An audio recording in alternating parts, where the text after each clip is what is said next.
The ship called the George had been waiting for several days for the right wind to sail. At 5 a.m. on March 21st in the year 1807, suddenly a strong wind blew in from the east. It propelled the ship and young 18-year-old William Gregory down the Clyde River towards America. Hi, everyone. My name is Ellen Hamilton, and my maiden name is Ellen Johnson, and I am the granddaughter of this church's first ordained minister, Clifford Ross Johnson. Yay. I never knew growing up that I am largely of Scottish descent, a lot of it coming from my Johnson side, even though my middle name is MacAskill. Also, that is the same name as the Scotch whiskey maker, Hugh MacAskill. He is the creator of Talisker whiskey. Anybody know Talisker? Anybody know other favorite whiskeys that you like? Anybody? Glenfinnan, yes, I've been there. Oban, yes, Oban. This whole project started years after I married my Scottish husband, Andrew Hamilton. Around 2014, we were visiting Andrew's parents in the tiny town near Glasgow, where we've been going over the years. And so Andrew brought me home to his parents, and we'd go to the living room in Bishopton, and would you like a chocolate? Would you like some tea? Yeah, that's fine. Chocolate's, tea, fine. But can we go see the town? I want to see the Scottish town. There wasn't much interest to take me down to wee tiny Bishopton. It's like a one street with a few businesses. But I wanted to know, where am I? What is this place? I wish I could find out more beyond my mother-in-law's living room. So there wasn't, any great interest by them to show me and tell me the history of their region. They're older. Anyway.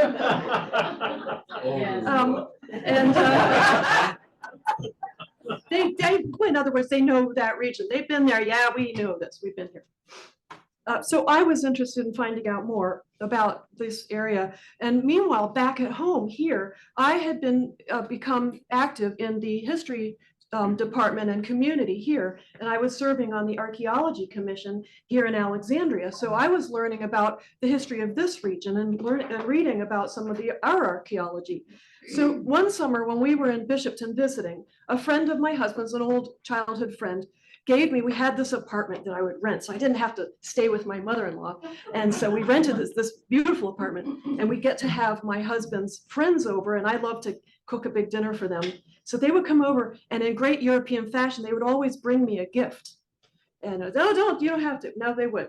Well, one year the gift was, she comes in and gives me this book, which you can see I read a bit, but she gives me this book, and it's called Renfrewshire, a Scottish county's hidden past, and Renfrewshire is the county in which my in-laws live. Well, I spent the last year reading that book. I sat there, and this is dense, and you don't want to buy it. It's sold out anyway because of me, because of my videos and everything. People went and bought it, but I might feel sorry for them because an American will not get much from that because they don't know the towns. I know the towns over there because I was with my map looking at every town when I read that book. Anyway, so I spent a year reading that book, and this book tells the whole history of that region, Renfrewshire, right there in the Clyde River Valley. It's in the lowlands of Scotland, the southern, not the most southern part, but kind of towards the south.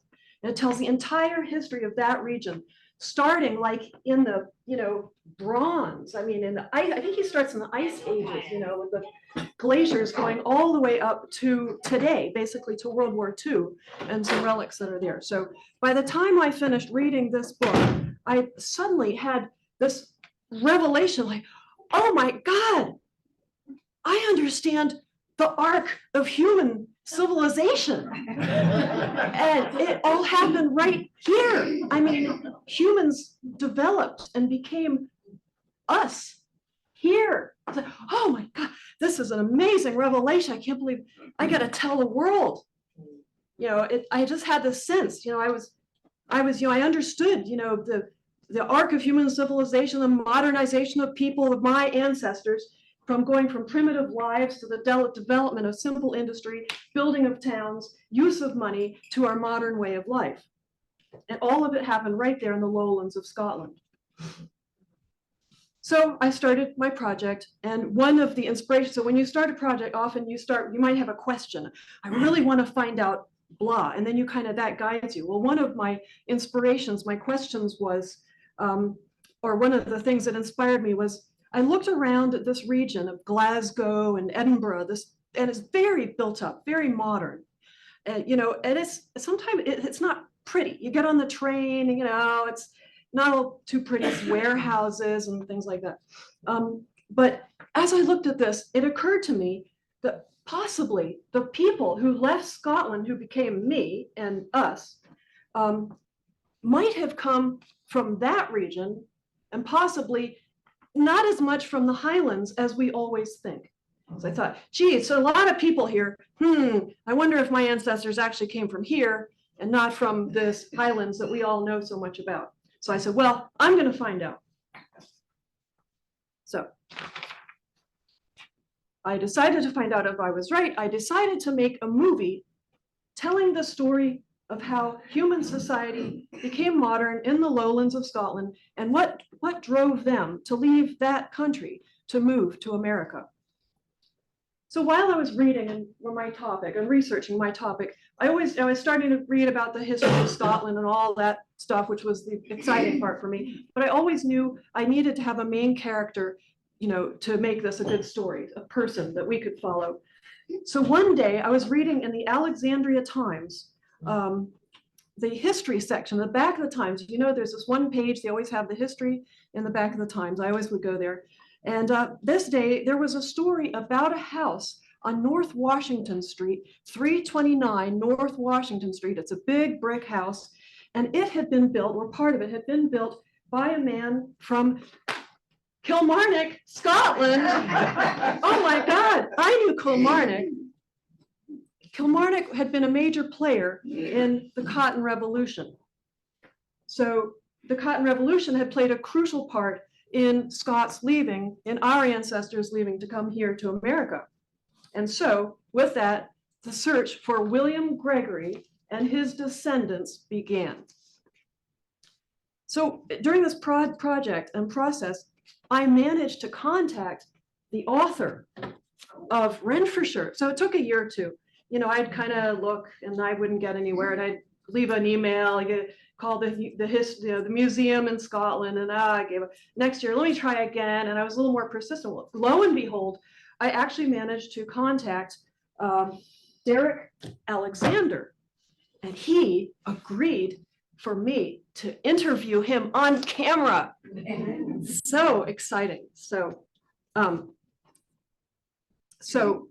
on one of the most exciting days of my life, I found myself sitting across from Derek Alexander in a castle, the best preserved castle from the 1400s that exists, right there on the edge of the Clyde River. Happens to be about a mile from my in-laws' house in Bishopton. And I had to drive myself there in the rental car, wrong side of the road, okay? So you're like, and as I was driving on my own, my husband does my thing, he didn't come. And as I'm driving myself to the Newark Castle, I think, this is the greatest day of my life. This is just, here I am off to interview a Scottish, author and historian in this ancient castle for a movie. I mean, oh my God, I couldn't believe it. Well, alas, movies are harder to make than you would think. There's so much that goes into a movie. I thought I could, just make a movie, but fortunately, I happen to be trained as a graphic designer, and so that includes book design. So during COVID, after many years of research and writing, I decided to proceed with the book production. I published the first edition in 2021. I sold out 250 books. And then last year I produced the second edition, and I have some here. I only have 45 left. So there we go. Any questions so far on that part? No? Okay, moving along. Water.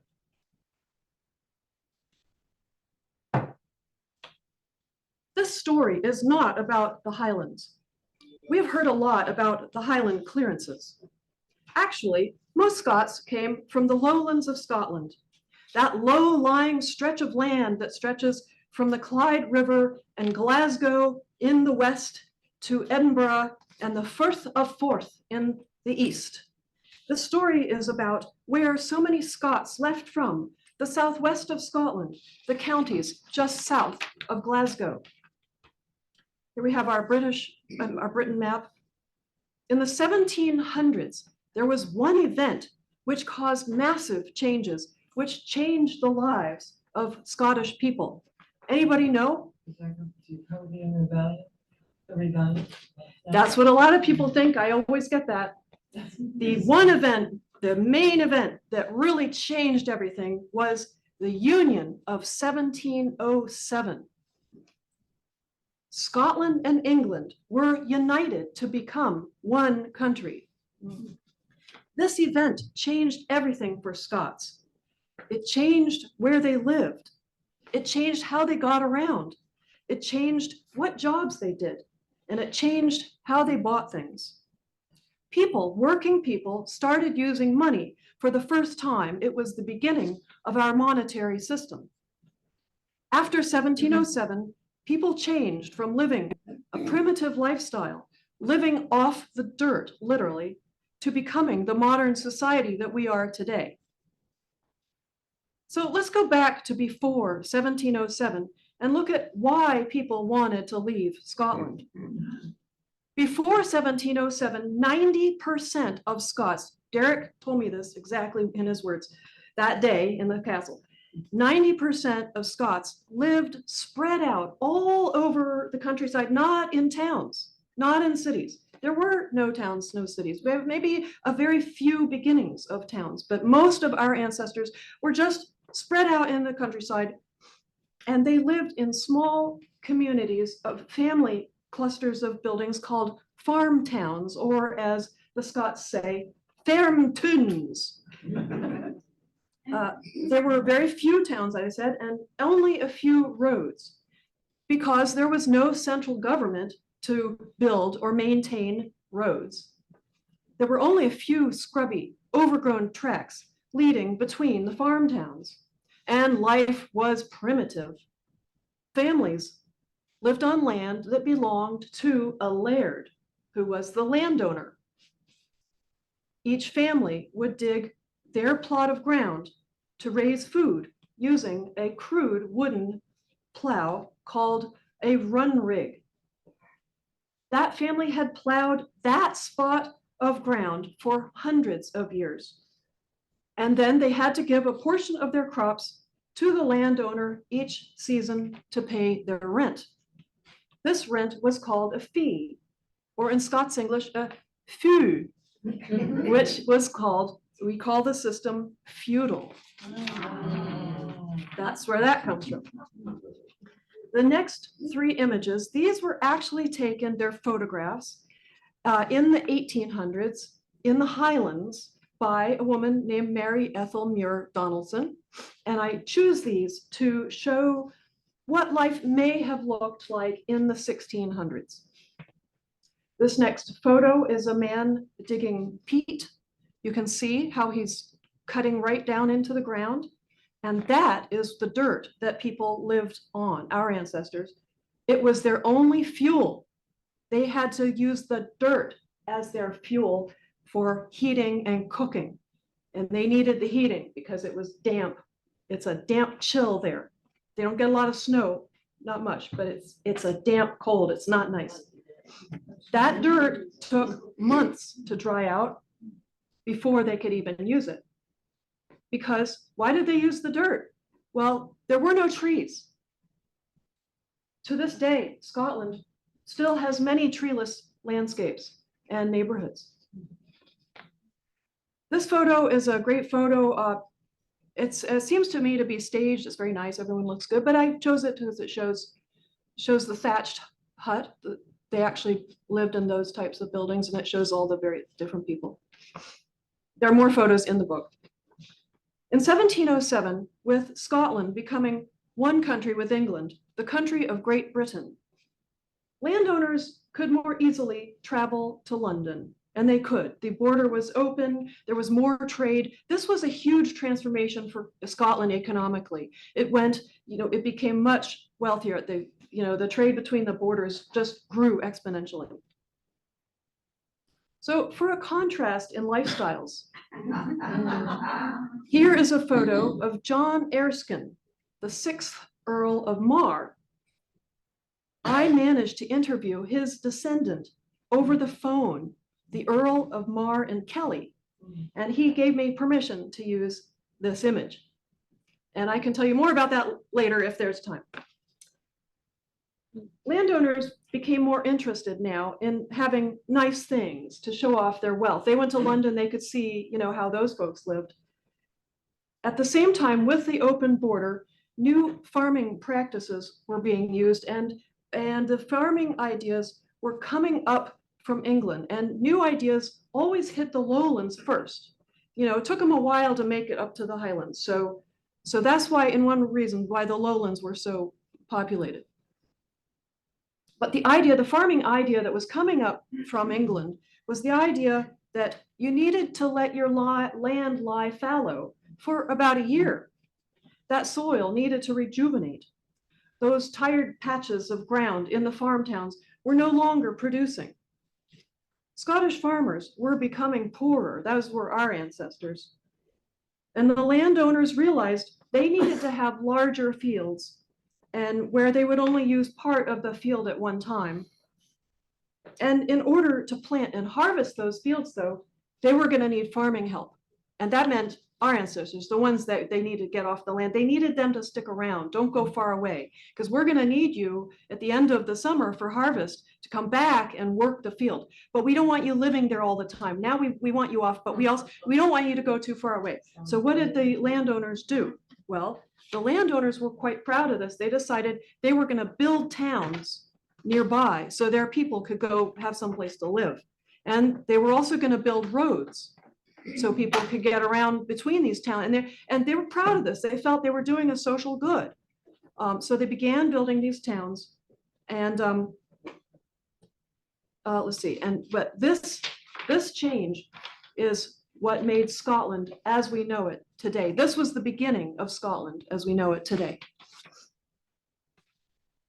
I have a question. Yes. How did the union come about? Was it a forced union or? The Union of 1707? Yes. Is a long and sordid history. And I just just was at a lecture yesterday and I heard a little bit about it. And there's a lot to it, and the Queens and the everything, and America and now I did not go down that alleyway. So any project, there's lots of ways you can go. Oh, I'm going to go look at this, and I did lots of that. But that one, I'm not an expert on that. Are they still trying to unionize it again? Say it again. Are they England and Scotland still trying to go back together? They are, and I always say to my father-in-law, They're trying to go apart. I say to him, I know you don't remember 1707, and he doesn't. So anyway, I better not get into that with him, because my father-in-law likes the idea of separation. Me, because of this, I think it's a silly idea. And the more contact you have, the better you are. But that's just me, and probably none of my business. So anyway. All right, so let's see, where was I? So the landowners, I said all that.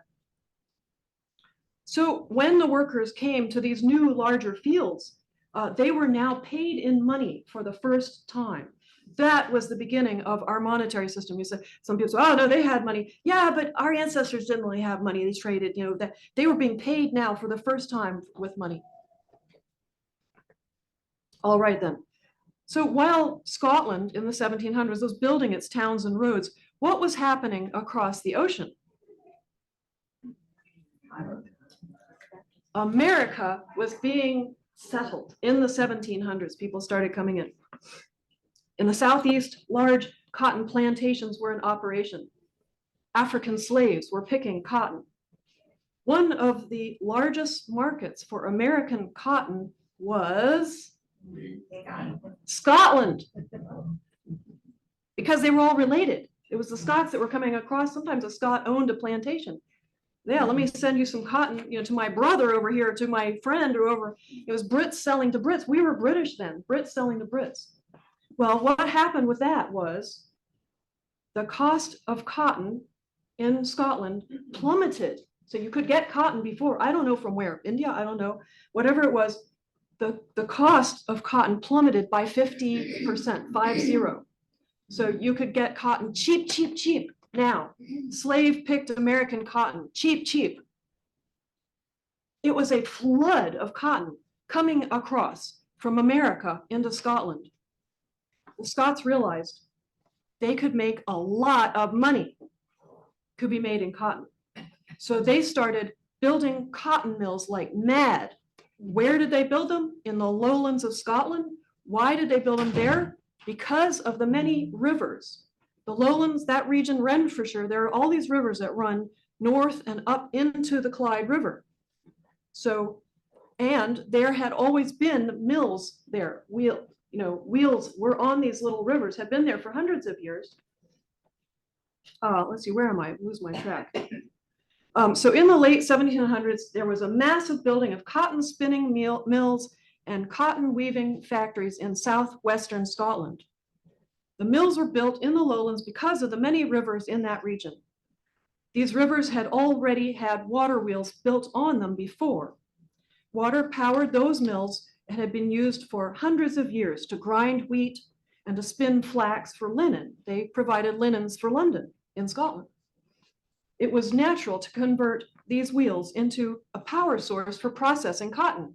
So wherever there was a wheel, that is where a huge factory was built, like that one. That's the Anchor Mill in Paisley, which is the largest town in Renfrewshire, there on the White Cart River, on the Hamels waterfalls there. That's a great spot for a wheel. Right across from that, there was a wheel. The building is still there. It's a hotel now. So anyway, in the late 1700s, wherever there was a water wheel, a large factory was built, and now workers were needed. So people began flowing into the lowlands of Scotland for work. They came from England, they came from Ireland, they came from the Highlands. It was a population explosion in southwestern Scotland. Now, housing was needed for all these new people. In a country that had very few trees, new towns were being built quickly. So they needed wood to build structures, buildings quickly, get them up. There was no wood. They started sending ships out to Canada. Ta-da, now we know how all those Scots came to Canada. So ships began sailing across to Canada, bringing shiploads of lumber up the Clyde River. You can still see the posts in the Clyde. They would dump the logs into the river to preserve them. So if you have wood and water, it's not going to rot. You can leave it there for a long time till you get to it. You can still see these posts sticking up along the edge of the river, and that was to keep the logs from, floating away. As these ships were traveling out towards Canada, they were taking our ancestors with them. So this was the beginning of people starting to go to the New World because they needed wood for this huge explosion of people and this growth of building. One town that was growing quickly with this cotton revolution was Kilmarnock in Ayrshire. We heard about that. Kilmarnock is just about 25 miles south of Glasgow, and this is a picture of Kilmarnock's central square called the Cross. Scottish towns often call their square the Cross. They would put up a sort of a Celtic cross there, beautifully carved. That's why you call the central square the Cross. Even Paisley has the cross. Oh, this map of Kilmarnock, I'm sorry you can't see it better, but when I found this map, it's of 1819. I was so excited to find this map. I saw a number of maps, but I would pore over this map in my computer. I would go and look at all the names and look at what it had. And in that map, and so this map was from just not long after my subject, William, left Scotland. It's 1819. He left in 1807. So, you know, it's kind of like it was when he was there. And on this map, I looked at the Kilmarnock water. So the Scots call a river a water. And the blue thing there, that's the Kilmarnock water. And I noticed this little dam there, and I have it in red. Right here.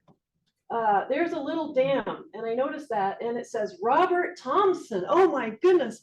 Robert Thompson is I'll tell you about him later. He's the partner of William's dad. So I thought, oh my goodness, these are my people.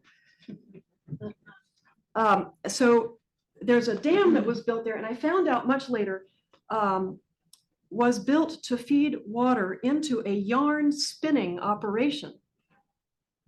So because of that, Kilmarnock became a carpet weaving center. One of the families operating a weaving factory were the Gregorys. William Gregory was a partner in Gregory Thompson and Company. William Gregory sent his 18-year-old son, also named William Gregory, to America in 1807. William left Scotland from a town named Greenock at the mouth of the Clyde River.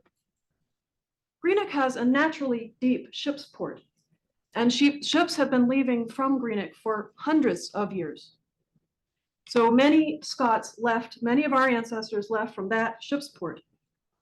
So where I stay when I'm there is just upriver from here. So Bishopton is, if you go upriver, there's Bishopton, kind of just near Paisley where the airport is, where you come in, and it's 5 minutes. My in-laws are 5 minutes from the airport. It's great. And then a little further downriver is Newark Castle, where I interviewed Derek Alexander in a town called Port Glasgow, which my book will tell you all about. And then a little further downriver from the castle in Port Glasgow is Greenock. And anyway, I have a story about some things there, but first I can see if there are any questions. This is my presentation for today. We're going to hear more next week. So yes. Could you discuss the Scottish language? Did it develop from English? Is it understandable in its rare state? Where it developed from ancient language or something? There are two languages at play here. One is Scots Gaelic. That's a different thing. Scots Gaelic is related to Irish Gaelic. They just call it Irish. It's related to Welsh Gaelic. It's related to Northern France, Brittany. They all speak a version of Gaelic or Gaelic.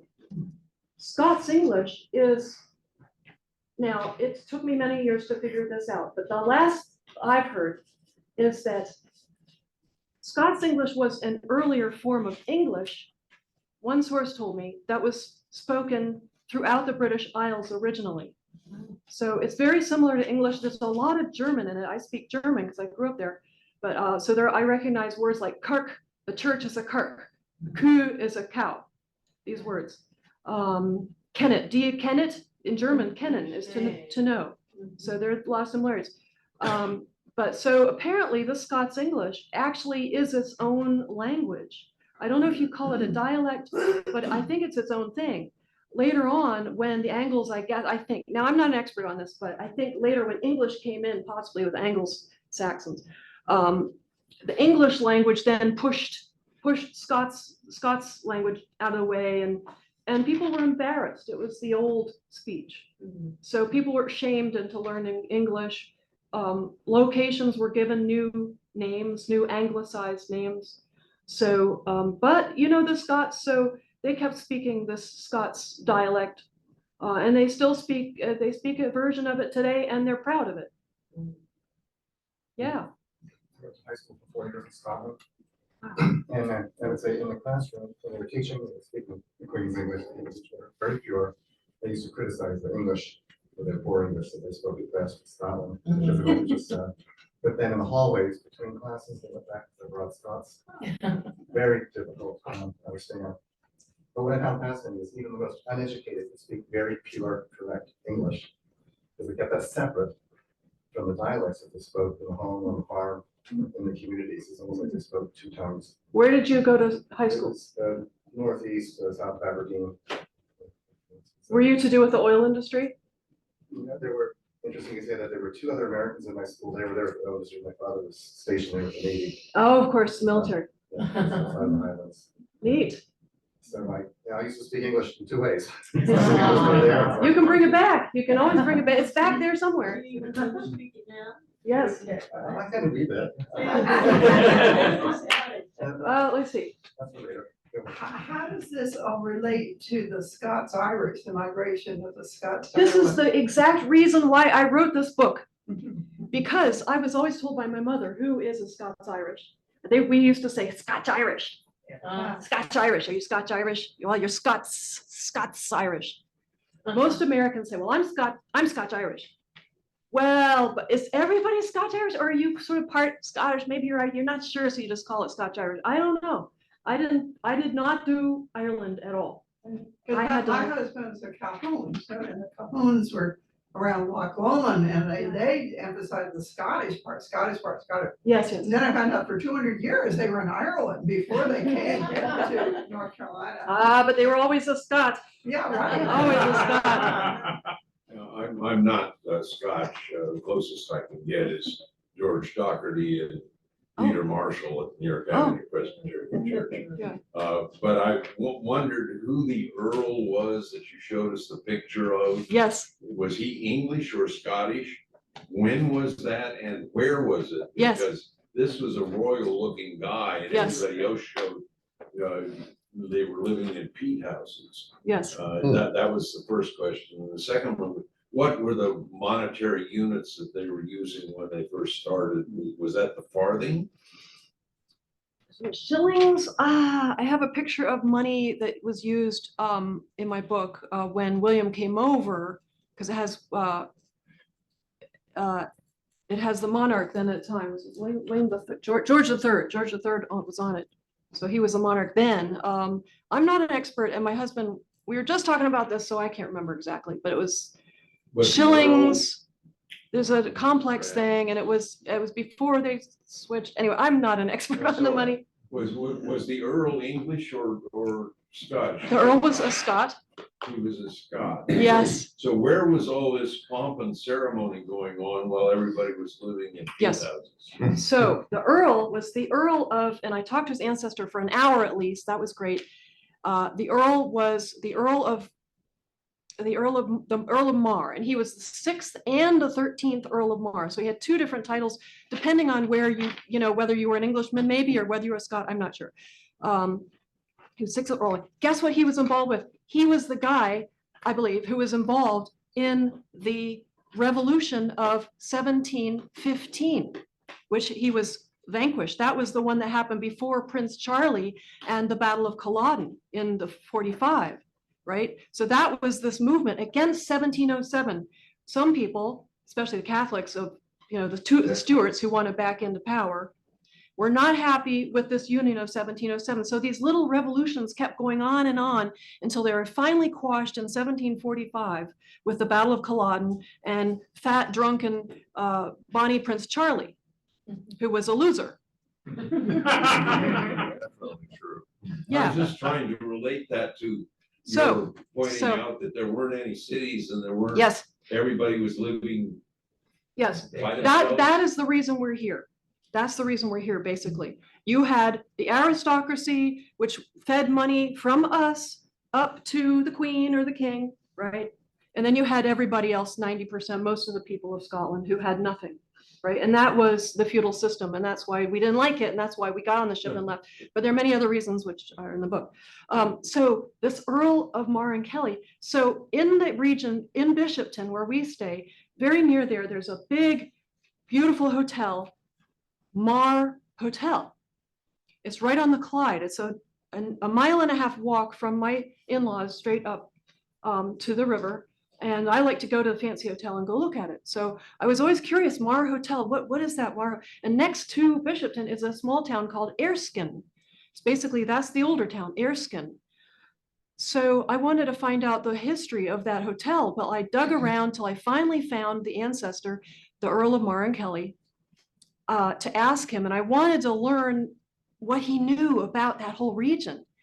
And I found out the Earl of Mar and Kelly's name was James Erskine. So I said, oh, that's interesting. Your name is Erskine. That's where we live. So clearly that's your ancestor. But he did not have much information about my region, because most of the Mar folks were in the northeast of Scotland. The Earl of Mar, who was in the battle, the 1715 revolution, that all happened in the northeast. And there's some property that they still own to this day. That's up there towards, I must be near Aberdeen, that kind of region up there. But I was disappointed. So he couldn't tell me that much about my region. But so I have a little story about my interaction, if you want to hear it. Yeah. Let's see now. So I had to reach the Earl of Mar, Mar and Kelly. So I dug around till I finally found him. Also probably took about a year. And I finally found him, and I got him on the phone, and he gave me this great interview, and we talked for an hour at least or more. And he told me what he could. So I decided later after that, well, I would like to go meet him, because we would go visit, every other year and then every year for a while.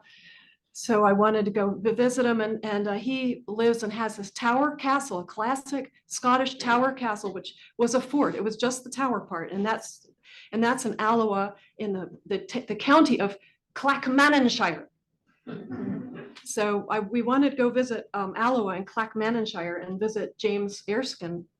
So I told him, and I've been talking to him over, I'm writing this book, and and I would ask him some questions. And I got permission to use that photo of his ancestor. And so yes, you may use that. Okay, great. Now I can use it. I got it from the museum that owned the rights and owned the picture. And he suddenly started getting nervous. I probably said the wrong thing, but he started getting nervous about my book. And he said, I want to tell you something. Don't say that my family caused the clearances. And I went, oh my God, this issue is still alive today. I couldn't believe it. This guy is worried. He thinks he's gonna get in trouble today over the clearance. I just was amazed, floored that he was nervous about that. So I wrote him, I said, no problem, really, it's not about you. It's really not about your family at all. You don't have to worry. I'm not even talk about you. The only thing I use is I just happen to use your picture. I only use you because of the Mar connection and the Erskine connection. And I was interested, and you're a great source for me. That's the only reason. So no problem. I won't say a word. Okay, so I'm coming to visit, okay? And we're coming on July. We'll be in Alloa. Okay, great. See you then. So, okay, great. Well, I want to come see you, want to meet you. So Andrew and I get ready. We drive across Scotland, the 1 hour. You can drive across Scotland in like an hour, maybe two. Between Glasgow anyway and Edinburgh, it's like an hour's drive. So we drive the hour over to the Firth of Forth to Edinburgh. We go across the Forth Bridge. Alloa is this wee town, it's a wee town just on the north coast of the River Forth. And we find this beautiful tower castle, it's there. Doesn't have the estate added, which was often added later in the 1800s. It's just that tower. It just straight up, this flat land. There's the river, and here's this tower. Oh, this is so great. Knock, knock, knock. No one's there. Where is everybody? I told you I was coming. Knock, knock, knock. No one's there. So finally, I roused somebody out. I don't know. I went to all the windows and knocked. I came 3,000 miles. Answer the freaking door. Out comes a state worker, a lady. She's a worker there, and it's probably run by the state. And she said, oh no, he's not here. He's off on holiday. I said, well, how could that be? I told him I was coming. She goes, oh, you told him you're coming. Oh, okay. So that's my story. What's the word? He dropped me. He left me. He stood me up. I was stood up. How many stories in the tower? It was tall. It's really tall. It's like, I don't know, like 5 or 6 or so. It's big. Stone. probably granite. Sandstone, lots built with sandstone. Sandstone and granite are the two building blocks in Scotland you see everywhere. Scotland is famous for its stone. Slate. What else? I enjoyed the story you're mentioning about the logging. Yes, the logs. Coming, Yeah. which was kind of a common phenomenon all around Europe at the time. I didn't, we're all Dutch, so I don't know Scottish. But we were in outside Amsterdam one time, and there was of course, they don't have rivers there in the Netherlands that flow that you can run mills on. They have windmills. Right. So there was a large windmill that was, you could go and see, and it was still rigged up like it used to be for sawing wood, giving all the gearing and stuff inside it. So the windmill turns around and the saw goes up and down like that. Oh, And wow. there were pictures from the 19th century, early 19th century, of this river coming into Amsterdam that was just completely loaded with floating logs. Yeah. That had all come from North America. And I had never realized the extent of sort of deforestation Oh, that took place in Canada and in America. interesting. And all these logs were basically loaded on ships and sailed across to Scotland, to England, to the Netherlands. So they would have wood, because they just didn't have wood to build the houses. So a lot of these houses, like in the Netherlands, that are right on the water, and they're all made out of wood. That Right. wood came from North America and That's- was sawed in a windmill. That's American wood. Interesting. So I wanted to ask you guys, so how many here are that you know of aware of Scottish descent? So good, bunch of good Scots Presbyterians. English. So who here knows where your ancestors actually came from? Or how many of you know? Not from Scotland. Well, Scottish, I want to know who of the Scots know where your Scottish ancestors came from? Carol, Yes, I have, Ross's came over in the 1880, from Tame. yesterday. Yeah. And then also I have my mother's side, Mary Corey, who was born in the little town Monavie, which I visited in April Ah, with this group. yes. Well, I went there, they didn't, but I went there 20 years ago, and I went again, and I knocked on doors, and people answered. And You knocked on doors, and you say Monavi or Monavi? Monavie. Monavi. Interesting. I have difficulty pronouncing. Yes, yeah. Then we also have a Penland connection. So Penland. that goes back to the 1630s. Yeah. Oh, yeah. Oh, interesting. There's a Balvenie, right, and a Maleni. Anyway, I love these endings that are so similar. Yeah. You had one. And that kind of comes to, Finley was the family name, but which is the clan Parkerson, which is a castle. next Wait, to so Balmoral. hold on, back up. You're a Findley? Finley, Finley? Findley? Finley. Ley, related to the Findleys. There's a Findley estate overlooking the Clyde River, half a mile south of, west of Bishopton. Comes from the same roots. Same thing. So And you got, Presbyterian ministers who actually came to show Merrill, where the Presbyterian church started in this country. great, And then, that's great. It's Findley, and then you had another one? That's the primary. What's the other one? With other countries. Ah, there was that, okay. All right, who else? Anybody else? Prince Henry St. Clair sailed with a flotation of 9 or 10 ships, lived in Westford, Massachusetts in 1398. 1398. years before Columbus. Wait a minute. He was His name was Saint Clair? Sinclair. Henry St. Clair. Saint Clair. Interesting. So the 13 part is very interesting and dubious, but maybe I'm sure you're Well, right. if you go to Halifax, yeah. there's, they found evidence of it. Oh, okay. Well, I believe you. The only question is how far south he came and how long he stayed. He was visiting. Wow, But- fascinating. and all the- Flora. Yeah. Oh, Flora. God, well, he was the only one there at that time of No, European no, descent. what was it a Campbell or what was the side thing? I can't remember now. So so I want to talk about St. Clair. So Sinclair, you know, is a northern Scottish, Sinclair, S-I-N, so maybe it came from St. Clair, which you just cleared that up for me, maybe. But so the Sinclairs were in the north, the way north, and the Queen Mother bought a castle, the Castle of May, which I visited in Thurza. Which is still owned by the Sinclairs. No, the Queen Mother bought it for £100. Yeah, but she has turned it over to some sort of trust. To And the my Sinclair understanding is Foundation. Really? Yeah. Well, the last I had heard. recently, I mean, in the Oh, it's last 20 years. like I mean, yesterday. you know. Well, Prince Charles was running it when I visited a couple of years ago. Now King Charles. So Charles was actually, she gave it to him to run. This is a Queen Mum. We call her the Queen Mum. She's the mother of Queen Elizabeth. So she bought, and it's way up in Thurso, way up the top northern tip of Scotland, just barren landscape up there. And there's this castle just sitting there. Great. And she, you know, put hundreds of thousands of pounds into it and renovated that. And that's interesting about Beautiful garden, gorgeous garden.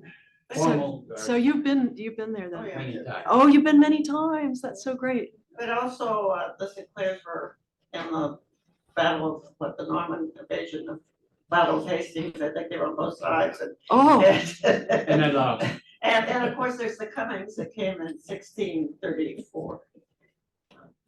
Yeah. And I forget where he came from. which is also incredibly early. Oh, was he England? So in the Okay. 1600s in this country, I read at some point in Virginia, there were like 500 Europeans in the 1600s, and in Maryland about 500. I mean, so people say, oh, mine came in the, well, yours were one of the very few. So that's amazing. So anybody else? All I know is my grandmother on my mother's side was a Douglas. The And Douglases. And they came, her family came over first to Canada. Oh, yes. Which made a lot of sense from what you just. Yes, said. so many did. And Yes. and I was constantly running across interesting information on Canada, which I did not look at because that was not my topic. But the Douglases, so the Hamilton, I'm married to Hamilton. There is a Duke of Hamilton, and they connected up with the Douglases, and he is now, his title is the Duke of Douglas Hamilton, or was it Hamilton Douglas? Either way, he has a double title, Douglas Hamilton. So those two families are both big. And if you ever go to the Isle of Arran, we're almost done here, 5 more minutes. If you ever go to the Isle of Arran, where the Scots love to go on vacation, just off the west coast, there is the Douglas Hotel in the town, right there where the ship stops. And it's a lovely hotel and restaurant. And I sent my cousin over there. So, yes. Well, no, it was my husband's family, the Calhouns, and we did try to look up the estate there in Loch Lomond. It's a golf resort now. Oh. Colquhoun. Yes, that's that crazy spelling, Calhoun. So my ancestors are also from Loch Lomond. Let's see if I can remember. My mind is addled because I'm so excited about being here that I can't even think of my own ancestor's name, but there's one branch that are also from there. So anyway, we're probably all related anyway. Anybody else? this is fascinating. Ellen, what's on tap for next week? What's on tap for next week? The rest of the story. On tap for next week is William's story. So we're gonna talk about William next week. And I can't remember right now exactly, but we're gonna talk about William. And Alexander, we're gonna talk about what he did and found here in Alexandria. And your book is available. Yes, I have some left, so I still have 40, let's see, as of yesterday, I have 43 left, so these are the last ones. Oh, okay, so you're welcome to get one, I have some with me. And What's the price? Price? the price, oh, I have a special deal today, just for you, $25. They're normally $26.95. Special deal, I get to pay with a credit card or cash, I have 5 skip change. Ellen, thank you very much. Everybody is invited down to the alternative giving bazaar after the service today. And there is a documentary screening of a film called At the River, a memoir of struggle and grace in the segregated South. And that's going to be in this room at 7 o'clock this evening. Which is very good. Let's close with prayer. Let's pray. Keep watch, dear Lord, with those who work or watch or weep this day. Tend the sick, give rest to the weary, bless the dying, soothe the suffering, comfort the afflicted, shield the joyous, and all for your love's sake. In the Lord's name, amen. Go in peace.